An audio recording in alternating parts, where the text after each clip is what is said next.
এসো মা, এসো। ঘরে এসো মা, ঘরে এসো। আসুন মা, ঘরে আসুন। কি হয়েছে মা, কিছু বলবেন? হ্যাঁ বৌমা, তোমাকে কিছু বলতে এসেছি। বৌমা, তুমি এই বাড়ি সবে মাত্র এসেছো। তোমার কোনো কিছুতে অসুবিধা হলে আমাকে বলবে।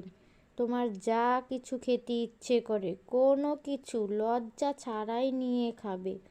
তোমার যেভাবে ইচ্ছে খেয়াল খুশি সেইভাবে চলবে, কেমন?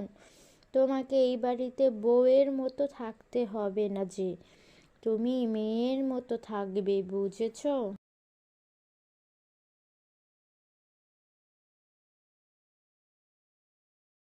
উম, বৌমাকে আমি নাকি মেয়ে ভাববো? সেগুড়ে বালি। সেটার কথাই ছিল ছেলের কাছে ভালো হওয়ার জন্য। দেখলে তো আমার মা কত ভালো, তোমাকে কত ভালোবাসে। হ্যাঁ গো, সেটাই তো দেখছি। তোমার মা আমার মায়ের থেকেও ভালো। সে আমারে ইচ্ছে খুশি থাকতে বলেছে। অনেক অনেক ভালো। আচ্ছা ঠিক আছে, আমি কাজে চলে যাচ্ছি, সপ্তাহখানিক লাগবে আসতে। তুমি আর মা সাবধানে থেকো, কেমন? আচ্ছা ঠিক আছে, তুমিও সাবধানে থেকো।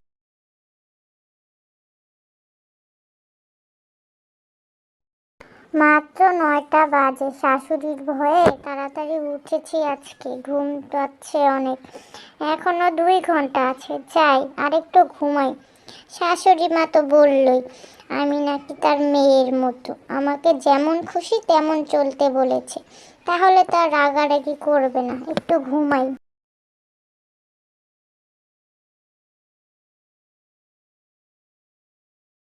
ছেলে তো কাজে চলে গেল, বৌমা ঘরে একা একা কি করছে? বেলা 11টা বেজে গেল। আজ রান্না বান্না করবে না নাকি? দেখি ডাক দেই তো। বৌমা, ও বৌমা, সাড়া দিচ্ছে না কেন? বৌমা, দেখি তো গিয়ে, সাড়া কেন করছে না?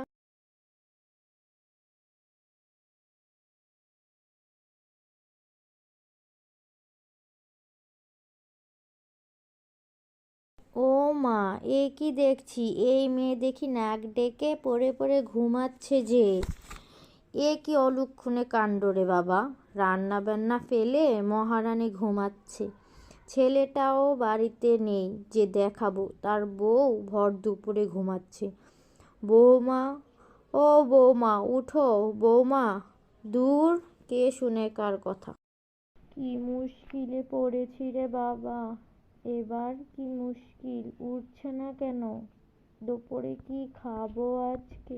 ভেবেছি ছেলের বউ এসেছে, আজ থেকে আর কাজকর্ম করতে হবে না, যে বউ রান্না করবে খাওয়াবে।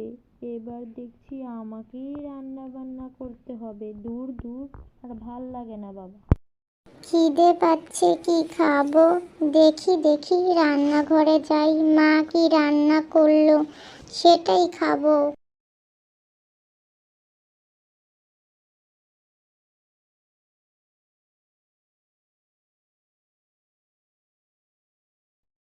ও মা, মা, খিদে পাচ্ছে, রান্না কি হলো?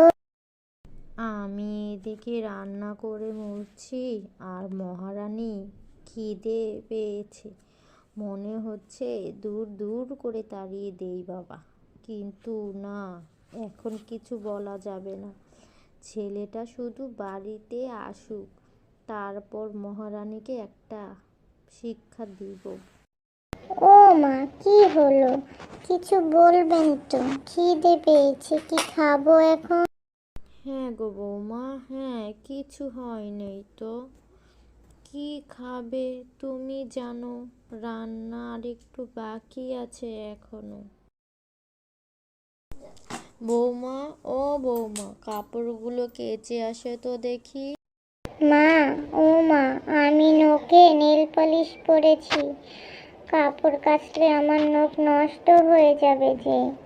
তুমি একটু কেচে দাও না মা। তুমি না বলেছো আমি তোমার মেয়ের মতো? ও, তুমি নেল পালিশ মেখেছো? তাহলে মেহেন্দিও মেখে বসে থাকো মা। আমি আর কি করব, কাপড় কাচি। ছেলে আসবে আজ, যাই যাই পুকুর ঘাটে কাপড়গুলো ধুতে যাই। ছেলে আসার পথে পুকুর ঘাটে আমাকে কাপড় ধুতে দেখবে, তারপরে সব বলবো আজকে। আসুক আজকে। যাই যাই পুকুর পাড়ে যাই, ছেলে আসবে বলে কথা। এ কি মা, সকাল সকাল তুমি কাপড় ধুচ্ছ? মালতী কই? কি বলবো বাবা, তোর বউ বেলা 11টার আগে ঘুম থেকে ওঠে না রে বাবা। আমাকে রান্নার আদেশ করে, সব কাজ আমাকে করতে হয় রে। সে শুধু আরাম করে, আরো অনেক কিছু করতে হয়। এই বয়সে আর পারি না রে বাবা। কি করব, না করেও তো উপায় নেই। আচ্ছা মা, উঠো তো, তোমার কাপড় ধুতে হবে না। আগে বাসায় চলো, তারপর আমি দেখছি কি করতে হবে। না রে বাবা না, ওকে কিছু বলিস না রে বাবা। যে কয়দিন আসি সব কাজ না হয় আমিই করব। মালতী, এই মালতী, মালতী উঠো বলছি, উঠো। তুমি এসে গেছো এত তাড়াতাড়ি? তোমার জন্য তাড়াতাড়ি হতে পারে, আমার জন্য তাড়াতাড়ি না। বেলা 11টা বাজে, এখন আবার শুতে গেছো। এগুলো কি মালতী? আর তুমি কাজ কম না করে ঘুমাচ্ছ? বাসায় কি রান্না বান্না নাই নাকি? কি হয়েছে তোমার? উঠো বলছি। তুমি না বাড়ির বউ, বেলা 11টা পর্যন্ত ঘুম থেকে উঠলে চলবে? নির্লজ্জের মতো এটা খাবো ওটা খাবো, সারাদিন শুধু খাবো খাবো করো। লোকে কি বলবে, হ্যাঁ? আর হাতে নেল পালিশ দিছো, তা আমার কাপড় ধুতে পারবে না, এটা কোনো কথা? তোমাকে এত সাহস কে দিয়েছে শুনি? এত সাহস পাও কোত্থেকে?